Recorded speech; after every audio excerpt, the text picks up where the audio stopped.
Yan, dahil matalino ka, pinaglitsyon na kita. Ngayon, ang problema, maghihintay ka muna ng bisita. Kaya amoy-amoy ka na lang muna, okay? Yan, sige, amoy pa. Yun, o, kanin. Yan. Okay na ba? Isa pa. Isang amoy pa. Yun.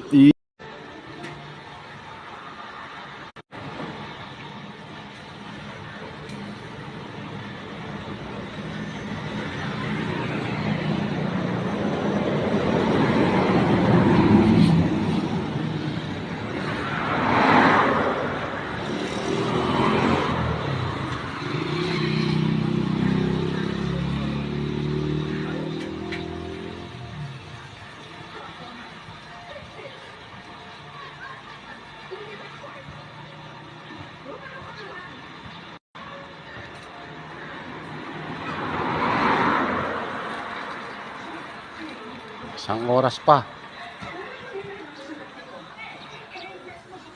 Ito, barbecuean. Two side.